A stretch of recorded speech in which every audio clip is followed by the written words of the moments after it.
Rewind, your week in review, is sponsored by the Wisconsin Realtors Association, bringing Wisconsin communities to life with great homes, businesses, and neighborhoods. The Wisconsin Realtors Association, the voice of real estate. This week on Rewind, your week in review. Election grants received by Wisconsin cities in 2020 are under renewed scrutiny as Republican lawmakers question Green Bay's administration of the fall election. 2 million more Wisconsinites are expected to be eligible for the state's next phase of COVID-19 vaccinations. And we also have to remember that COVID-19 is still very present in our state. And a new nonpartisan report shows Wisconsin is expected to save an additional $1 billion over the next 2 years if it accepts federal funding to expand Medicaid. Rewind, your week in review for March 12th. I'm Briana Reilly. And I'm J.R. Ross. Some Republican lawmakers are calling on Green Bay's mayor to resign and officials to launch an investigation into the city's handling of the November election. That comes after a story this week alleged the election was led by a privately funded consultant rather than city officials themselves. The story was published by a website run by conservative group Empower Wisconsin. The issue centers on the grant funding that the city of Green Bay and other municipalities in Wisconsin received from the Center for Tech and Civic Life, which is largely funded by Facebook CEO Mark Zuckerberg. That issue that was subject of many lawsuits, a couple lawsuits actually, that were both unsuccessful in the previous months.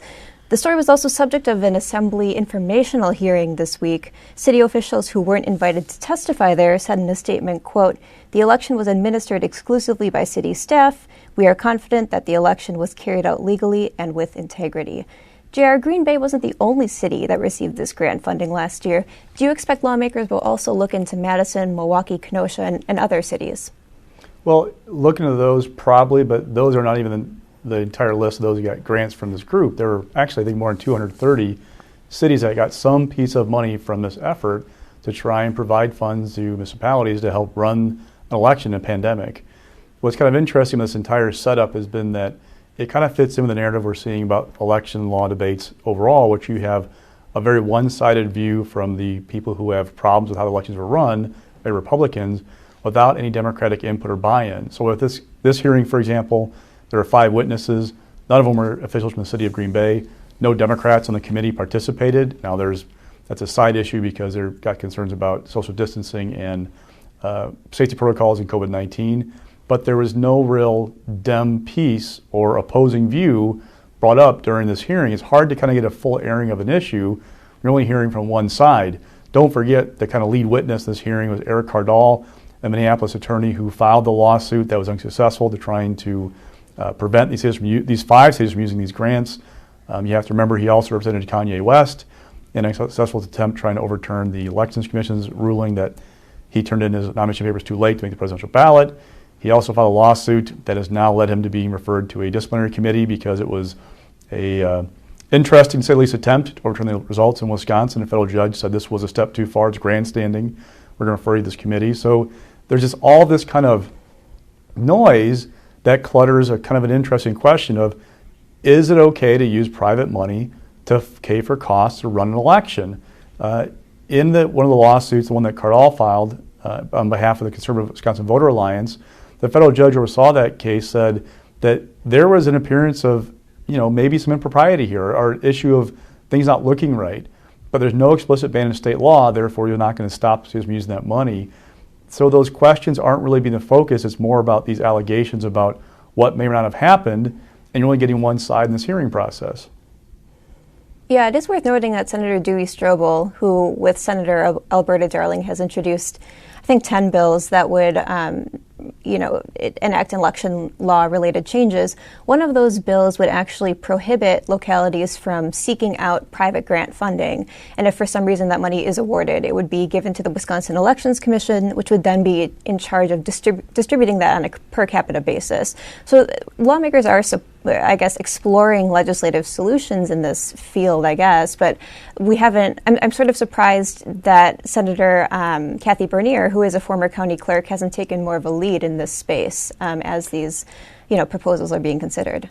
And she was one of the several Republican lawmakers I saw this week who called on the mayor, Eric Genrich, a former Democratic lawmaker, to resign. and called for an investigation. She also, in her statement, put a note in there that this does not invalidate the results of the November election, but there are questions. And again, in talking to people on both sides, there are some issues to be explored here, much like the question about the Elections Commission's advice on curing absentee ballots that are missing information. I'm not a lawyer.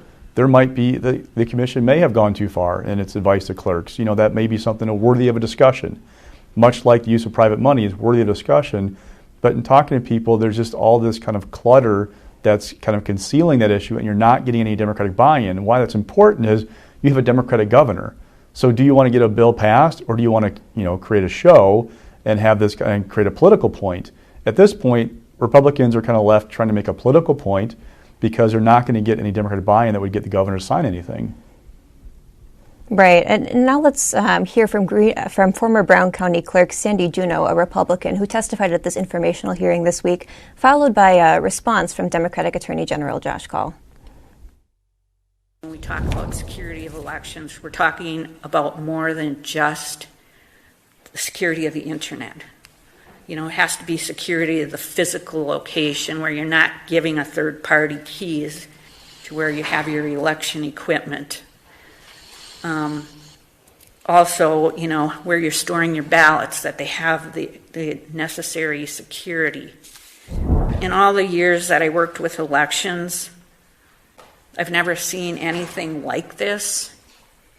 And I really hope that as we look to the future, you can provide some protections for a municipal clerk who is appointed, so she's not at the whim of somebody who's going to try and take her duties away.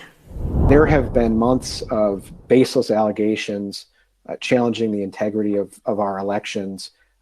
Primarily, those have been promoted by former President Trump. But for those who are concerned about restoring confidence in our elections, being clear that those allegations were false is critical. So with respect to these allegations, if there is evidence that's submitted to law enforcement and we are involved in reviewing that, we would look at it with an open mind. And if there is any impropriety, that's something we would follow up on fully. But that would be the next step. Republican lawmakers are looking to curb Governor Tony Evers' pandemic powers and also give themselves oversight over the distribution of federal funds tied to COVID relief. In three new bills, actually. One bill comes as the state of Wisconsin is set to get some $5.5 billion in the distribution of federal coronavirus dollars in the latest relief package. That bill would give the Joint Finance Committee purview over Evers' plan for doling out the money. The other two bills include a number of provisions, such as measures to bar broad stay-at-home orders and prohibit governors from issuing successive orders tied to the same disaster or crisis. That second point is central to a lawsuit that's currently before the Wisconsin Supreme Court tied to Evers' repeated issuance of mask mandates and underlying public health orders since the end of July. JR, it's been a while since we've discussed the mask mandate, which is obviously in part prompting the introduction of one of these bills. Do you have any sense of why the court hasn't ruled on this issue yet? No, but everybody I talked to is dying to know. I mean, remember, the court heard oral arguments in November about whether the governor had the power to issue successive public health emergencies from the same pandemic, if there were unique events in that pandemic that gave him a foundation to issue the order. This was kind of a rushed case. There was really a lot of urgency to it at the time. Now here we are, almost 4 months later, and there's no opinion yet. And so I've kind of been asked a couple of lawyers, what might be going on, and everybody's just guessing, right? But there are a couple of theories. One of them is that this court likes to write, or like I say, the court likes to hear themselves write. So the justices each like to issue their own opinions sometimes on things to flesh out their own views on how things should go. There's also wondering if they're having a problem getting onto an agreement, because this is an important issue, and if you don't have a central, clear, four-person argument in some way, shape, or form, you're not getting much direction to the state. So that might be slowing things down, but honestly, nobody has a really good idea right now or what's taken so long in a case that seems to be somewhat urgent in how we deal with this pandemic. Right. The current mask mandate and public health emergency order, I think they're both set to expire on April 10th. So there's this, I think Republican lawmakers are sort of in this position where they're questioning, they don't want to piss off the court, right? But they're questioning, we still have another month of this. The court hasn't ruled for this long. Should we go ahead and maybe consider striking this down again? I'm not sure if you've heard anything on that front. Well, at the same token, during oral arguments in November, the attorney for the governor kind of acknowledged if you saw a situation where Republicans came in and rejected a public health emergency and the governor issued a new one right away, there could be an issue there. And lo and behold, that's exactly what happened earlier this year. And the court still hasn't ruled. So here we are kind of waiting, and we've had these things that they warned about in oral arguments playing out right before our eyes. I just don't know what's taking so long at this point to get an order out on something like this. Yeah, we'll have to keep an eye on that for sure. Moving on to our next topic, 2 million more Wisconsin residents are expected to be eligible for the COVID-19 vaccine on March 29th, the Department of Health Services announced this week. By May, DHS also says that everyone 16 and older in Wisconsin will be eligible to get vaccinated, and that aligns with an announcement President Biden made Thursday night in which he directed states to make all American adults eligible for the shots by May 1st. That announcement came as a bit of a surprise to state officials yesterday, but back to this current vaccination phase. We're currently in 1B. That phase was announced, and grocery store workers were notably excluded from eligibility. There was a big uproar at that time. Recommendations were reconsidered by the vaccine subcommittee, which is sort of dormant right now. But this time around, it seems like there's a similar reaction surrounding Wisconsin manufacturers and commerce and essential manufacturing workers. Jar, what's the reaction been like so far to these recommendations and the announcement of the latest phase? Well, what's kind of interesting is, at one point, Wisconsin was one of the worst in the country in getting shots in arms. Now we're one of the best. And so some of the criticism that we heard about the early rollout has kind of vanished in the Capitol. But what you are hearing is kind of like a little bit of like nitpicking over, okay, well, this group isn't included, this group should be included, what's going on. We're getting kind of to the light, there's light in the tunnel where, by early May, we're only 6 weeks away from May, 7 weeks away from May for most adults to be in the pool. That's significant progress from where we were back in January and early February. But what I'm wondering now is, how is this process going to roll out? As you get more people in the pool, you also have to have more supply.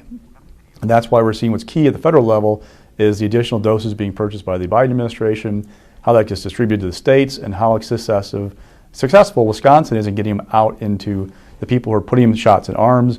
And one thing to watch as we get closer to that May kind of time frame, everybody, all adults basically in the pool, at some point, we're going to run into this wall of the people who don't want to get vaccinated. So what's going to happen then when you have, pick your percentage of population that refuses to get one, thinking, I don't need it, I don't trust it, pick your reason why.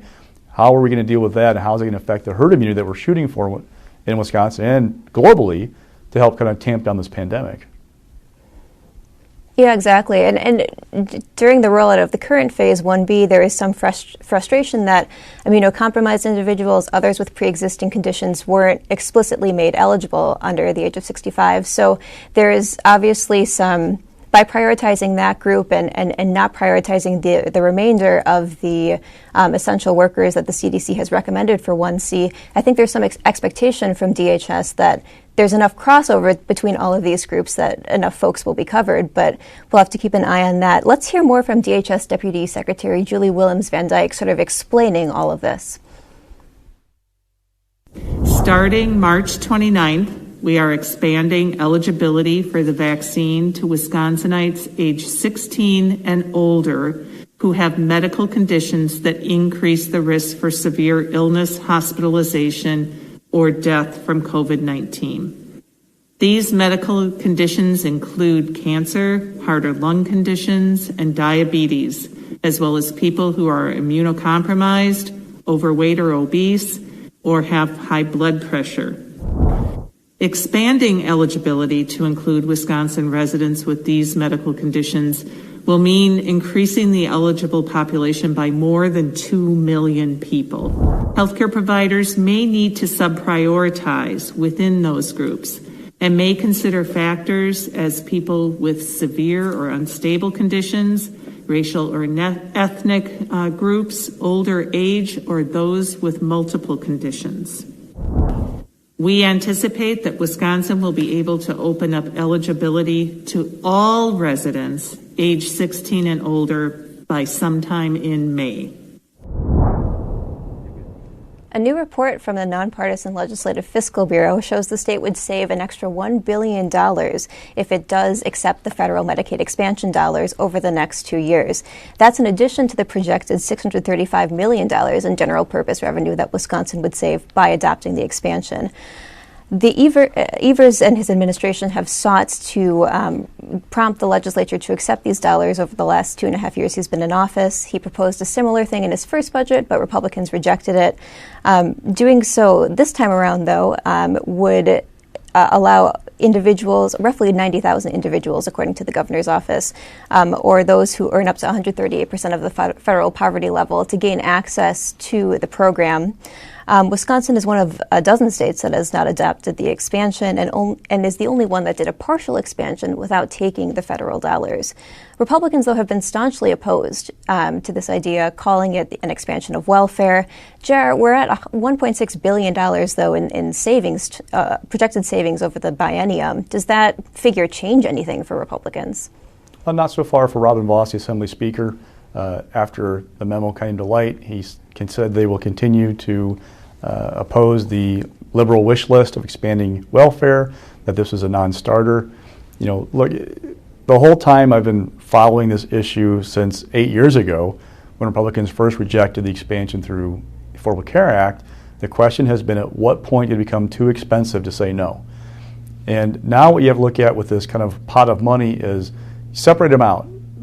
There's always, well, one of the arguments against the expansion 8 years ago was at some point the federal government would pull the rug out from underneath of us. We took the expansion, and the matching money would go away, and we were stuck with a bill.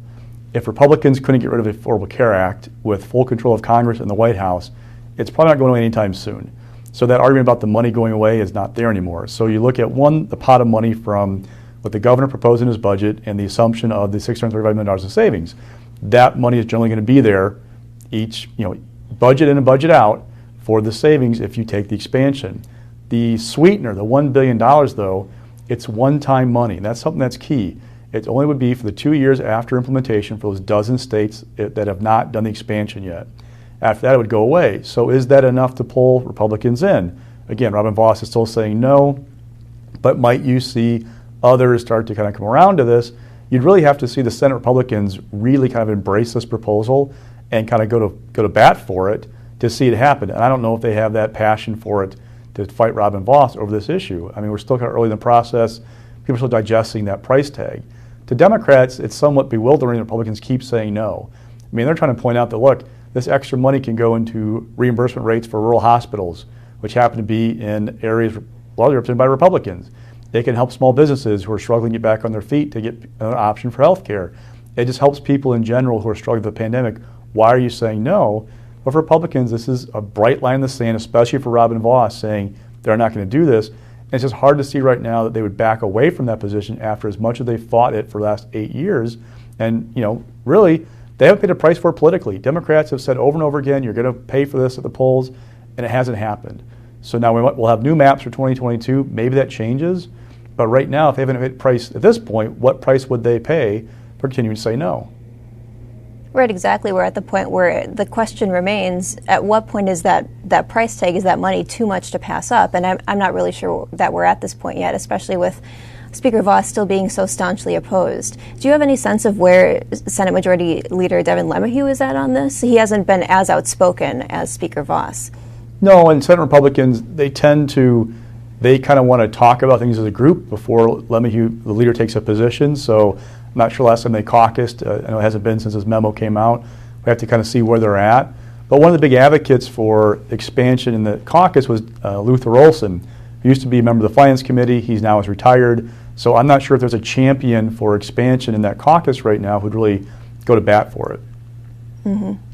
Talking about the budget more broadly now, the co-chairs of the Joint Finance Committee announced this week a mix of virtual and in-person hearings for the budget starting next month, I should say.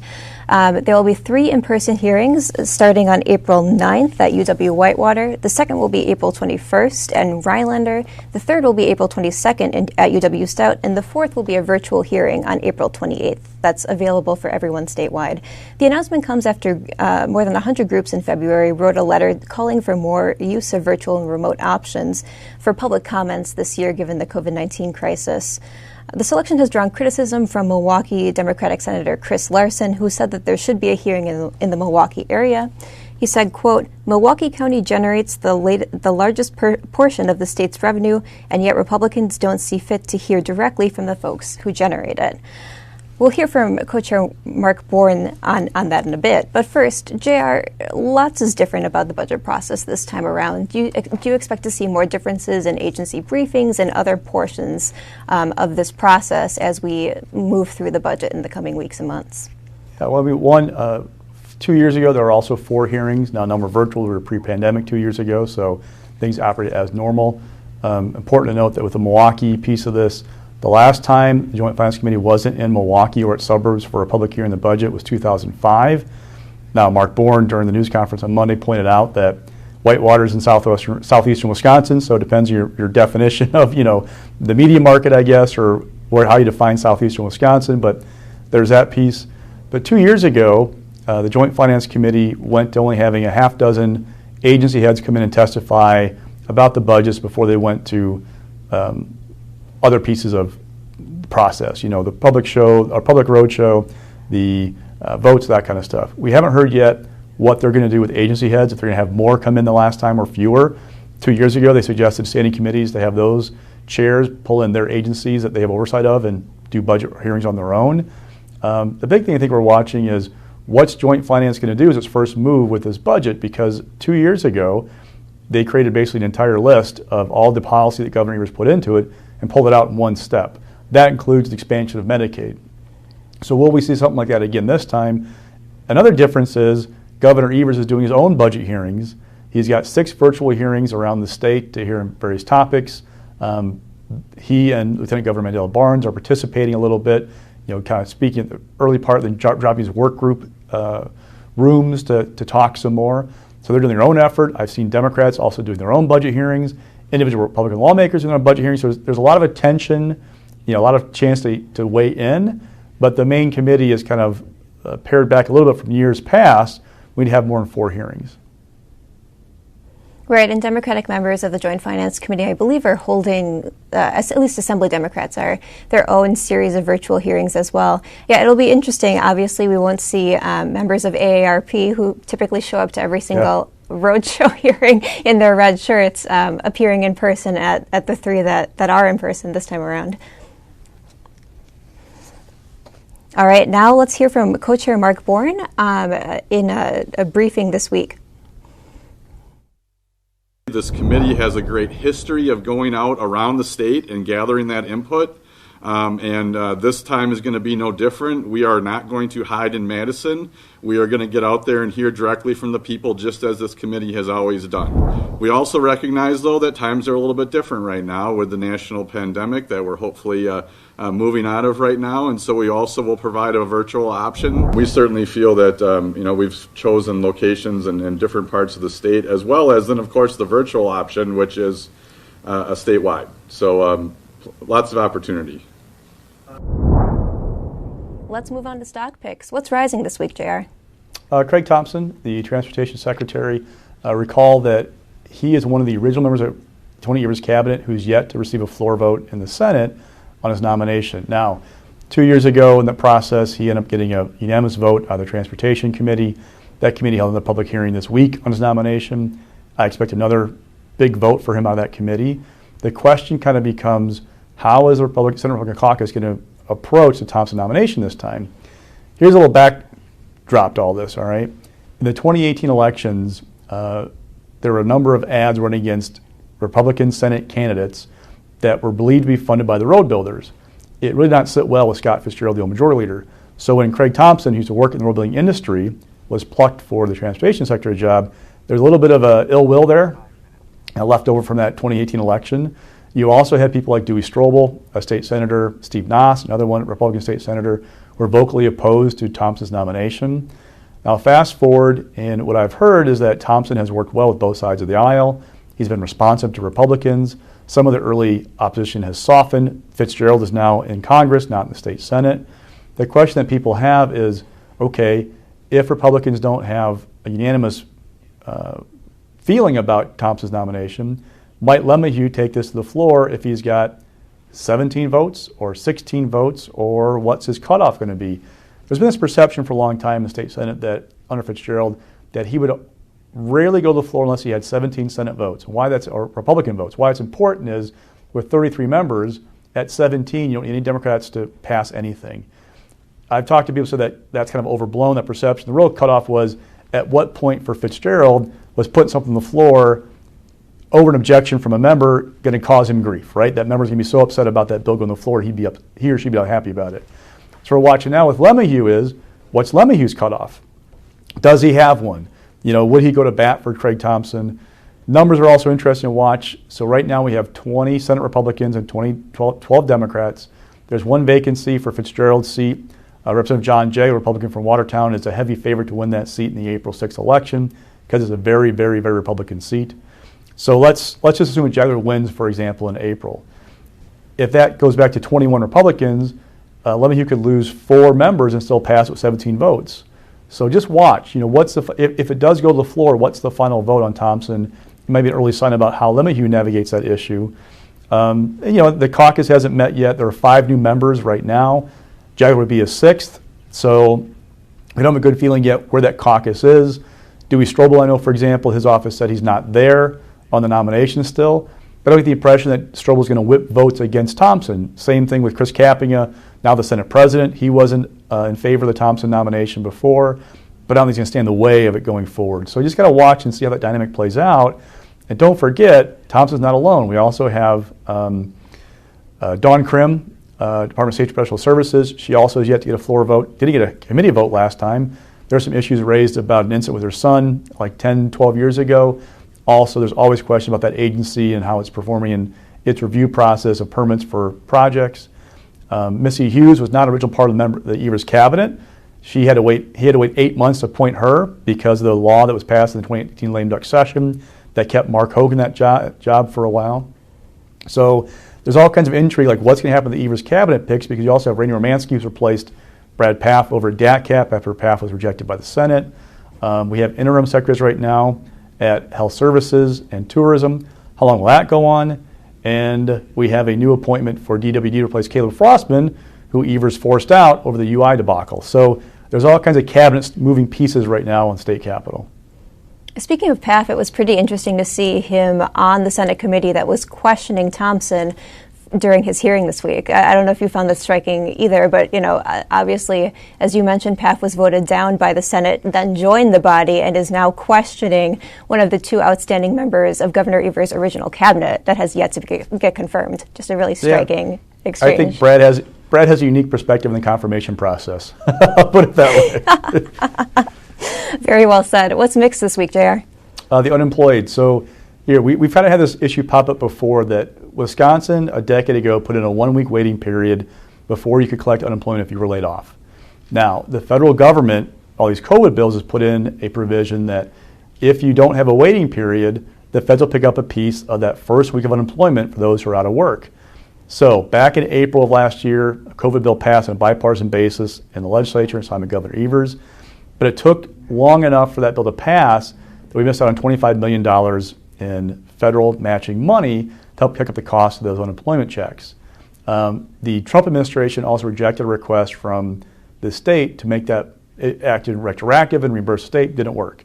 Fast forward to this early late winter. There was a delay in getting another extension passed because, remember, Republicans put the suspension in a COVID bill that Evers vetoed. When he vetoed it, they knocked him because the state was going to lose money, $1.3 million a week, without that suspension in place. They eventually got it done. So we were looking at $3.9 million lost in matching money. From what DWD has told me now, they've applied to have that money reimburse state retroactively. You have a new administration. DW says the new administration is not raising objections or requests so far, so that issue popped up before. Now, we have another COVID bill that extends the enhanced unemployment benefits until September. It also takes the reimbursement rate for that first week from 50% to 100%.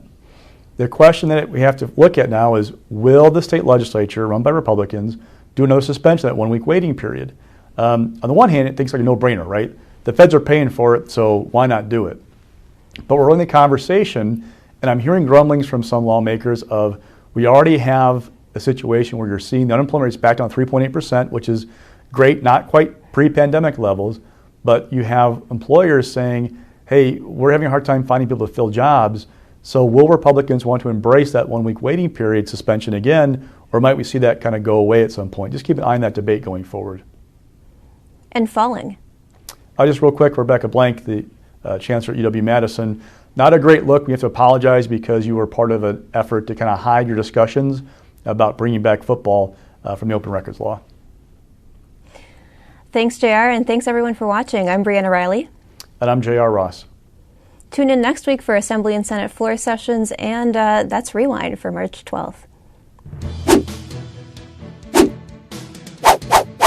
Rewind, your week in review, is sponsored by the Wisconsin Realtors Association, bringing Wisconsin communities to life with great homes, businesses, and neighborhoods. The Wisconsin Realtors Association, the voice of real estate.